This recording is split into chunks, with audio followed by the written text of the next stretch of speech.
Mau mendaki gunung tidak cukup modal nekat. Kita juga harus memperhitungkan. Kita juga harus mencari informasi terlebih dahulu. Bagaimana kondisi gunung yang akan kita tuju, transportasi ke sana bagaimana, perizinannya juga bagaimana. Tidak cukup mendaki gunung dengan modal tekad. Mendaki gunung juga harus modal niat yang baik, dan informasi-informasi juga harus kita dapat, yaitu mencari referensi.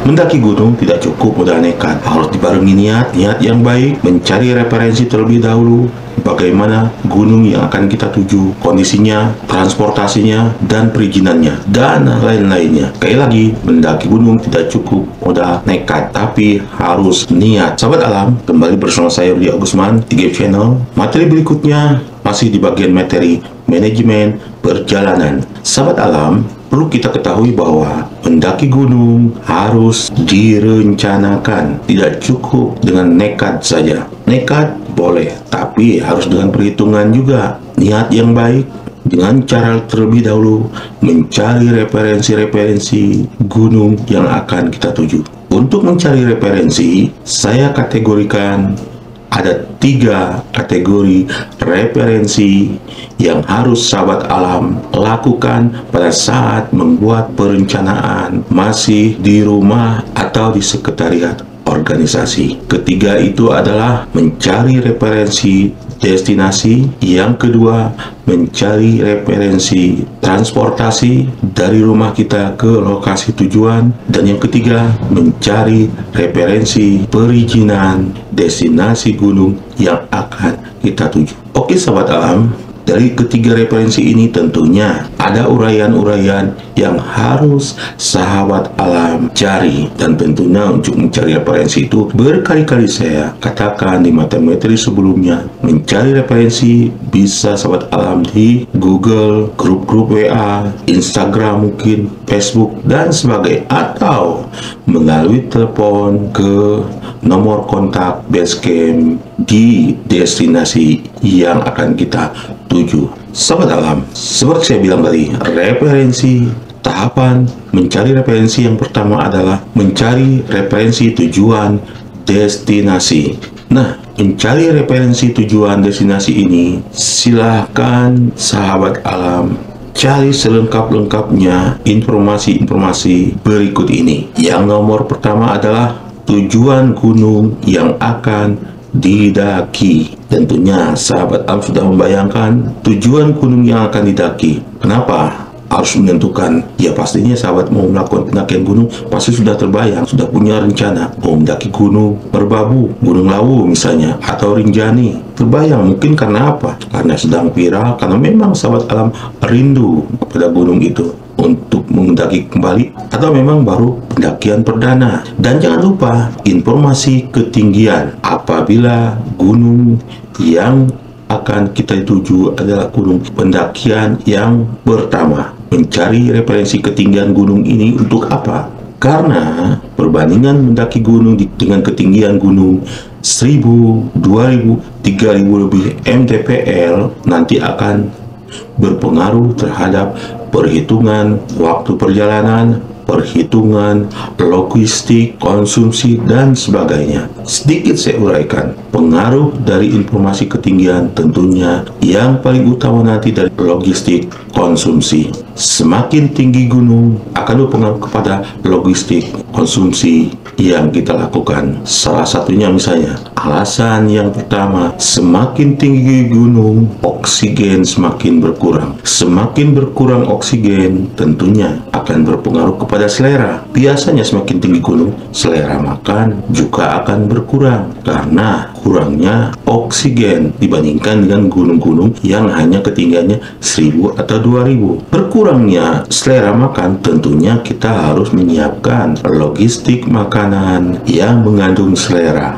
Apa apakah itu enak atau apapun alasannya, minimal bisa mengundang selera. Jangan sampai sudah tinggi gunungnya, logistik bagian konsumsi pun tidak mengundang selera makan. Dan hal-hal lain di bidang logistik makanan. Semakin tinggi gunung, apalagi mendaki gunung di musim kemarau, ada waktu-waktu minus derajat. Di sana sahabat alam juga memperhitungkan konsumsi apa yang akan berpengaruh supaya sahabat alam bisa menahan rasa dingin, atau musim hujan bisa menambah rasa hangat. Yang ketiga, informasi yang harus sahabat alam dapatkan dari mencari referensi tujuan destinasi adalah sistem estimasi. Ini sangat vital. Estimasi ke gunung yang akan kita tuju seperti apa sistemnya? Sistem online booking atau harus menyertakan syarat-syarat dan lain sebagainya yang nanti akan berhubungan di referensi perizinan. Sistem estimasi ini harus sahabat alam betul-betul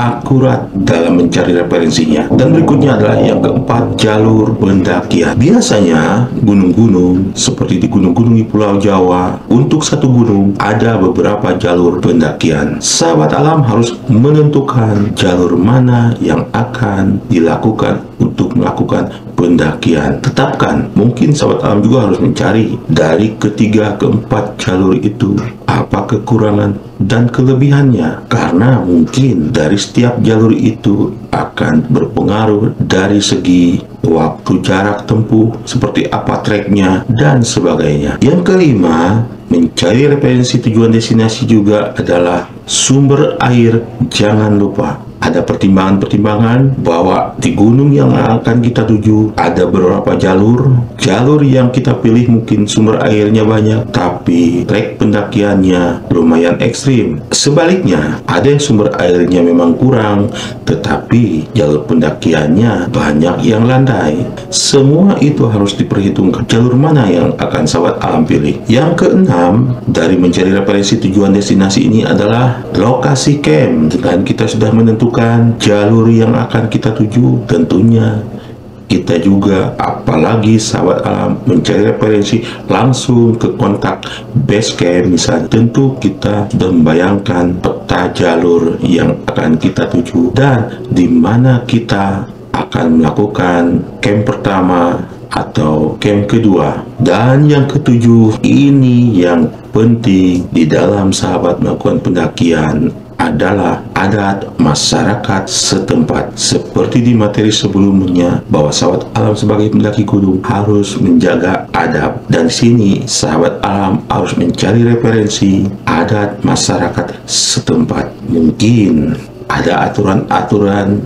ya semua adat adalah aturan tidak tertulis, tapi bagaimanapun juga adat masyarakat harus kita hargai, sekalipun belum tentu harus kita lakukan. Yang penting bagaimana caranya sahabat bisa menghargai itu semua. Contoh, ada salah satu gunung di Pulau Jawa tidak boleh menggunakan baju berwarna hijau. Kalau memang itu aturan adat masyarakat setempat, tidak masalah kan kalau kita pun mengikutinya. Kalau sahabat alam nekat melabrak aturan itu, ya boleh-boleh saja kalau sahabat alam memang berani menanggung risiko. Beda dengan Jawi Nur, YouTuber yang memang dia sudah berpengalaman, jam terbangnya tinggi, dan lagi mentalnya juga sudah siap. Karena kembali saya ke materi sebelumnya, mendaki gunung selain sahabat alam memiliki ilmu-ilmu berkegiatan di alam bebas, yang pertama adalah sahabat alam siapkan mental, setelah itu fisik. Oke sahabat alam, mencari referensi berikutnya adalah mencari referensi masalah transportasi.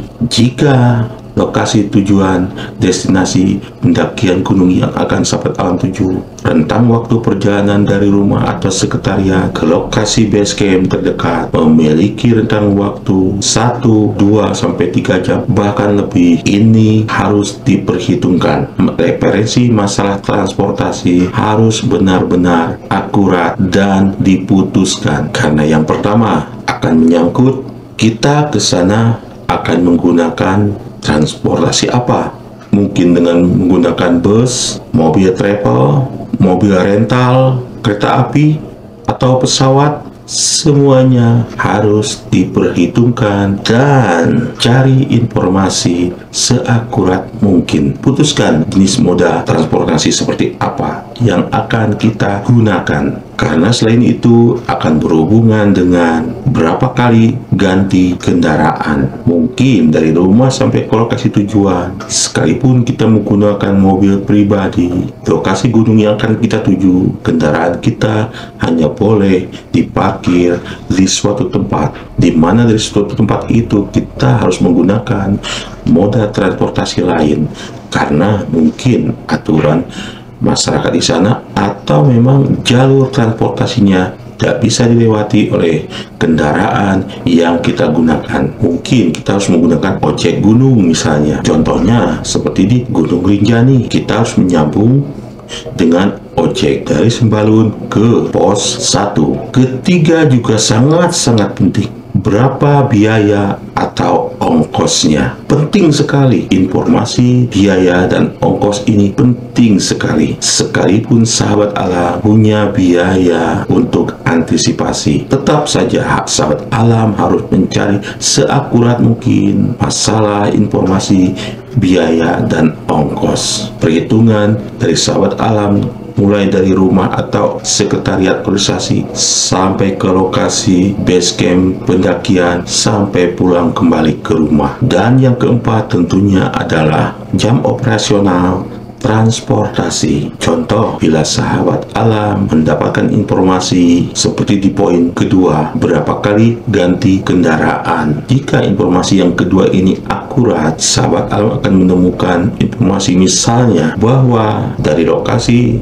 rumah kita harus berhenti di suatu terminal, dan dari terminal ini menuju lokasi tujuan gunung yang akan kita tuju, jam operasionalnya hanya maksimal jam 9 atau jam 10. Repot kan kalau ternyata kita sampai di terminal itu jam 11 atau jam 12 malam. Jadi sekalipun ini sepertinya sepele, jam operasional transportasi tetap sahabat alam harus dapatkan informasinya. Dan sahabat alam, ini yang ketiga, penting tidak penting adalah mencari referensi perizinan gunung yang akan kita tuju. Jangan sampai sahabat alam sampai di sana banyak dokumen yang tidak sahabat alam bawa atau tertinggal. Nomor satunya ini dia, syarat atau dokumen yang harus ada, yang harus diperlukan, yang harus dilengkapi, dari mulai KTP, SIM misalnya, surat keterangan sehat dan sebagainya. Tentunya ini pun kita harus dicari informasinya, mencari referensinya seperti saya katakan tadi, bisa di media sosial, grup WA, atau langsung ke kontak base camp di gunung yang akan kita tuju.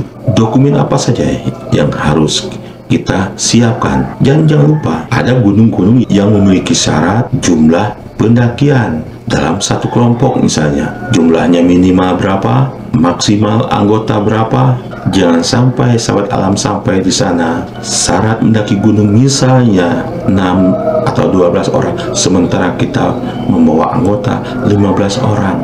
Apa iya yang 3 orang harus ditinggal di base camp? Yang ketiga dari perizinan ini adalah apa yang tidak boleh dilakukan di sana. Seperti tadi, menyangkut masalah adat masyarakat misalnya, kearifan lokalnya apa. Jangan sampai sahabat alam melanggar aturan itu kecuali sahabat alam siap menanggung resikonya. Yang keempat, sahabat alam juga harus mencari informasi perizinan, peraturan tertulis lainnya selengkap-lengkapnya. Sekali lagi, selengkap-lengkapnya. Untuk urusan perizinan ini, sahabat alam cari informasi referensinya dan yang lainnya dan sebagainya selengkap-lengkap mungkin. Oke sahabat alam, nah saat kita melakukan pendakian gunung, tentunya sahabat alam ingin merasakan kenyamanan dari urusan-urusan perizinan, estimasi dan sebagainya, kenyamanan di dalam urusan transportasi, dan tentunya kenyamanan saat sahabat alam melakukan trekking, pendakian, logistik, konsumsi, makanan, minuman, dan sebagainya. Dan semua itu, jika sahabat ingin mendapatkannya, tentunya semuanya sahabat alam akan dapatkan bila mana sahabat alam melakukan perencanaan menggunakan ilmu manajemen perjalanan, dan tentunya dibarengi dengan referensi informasi yang didapat dengan akurat. Oke sahabat alam, sekian materi bagian dari manajemen perjalanan ini. Buat sahabat alam yang baru bergabung di Gap Channel, saya mohon dukungan dan solidaritasnya dengan cara bantu like, share kepada sahabat alam lainnya yang mungkin bisa lebih bermanfaat. Dan jangan lupa bantu subscribe dan tekan tombol loncengnya agar sahabat alam tidak tertinggal di materi-materi berikutnya dari saya di Gap Channel. Saya Rudi Agusman bersama Gap Channel. Salam kali.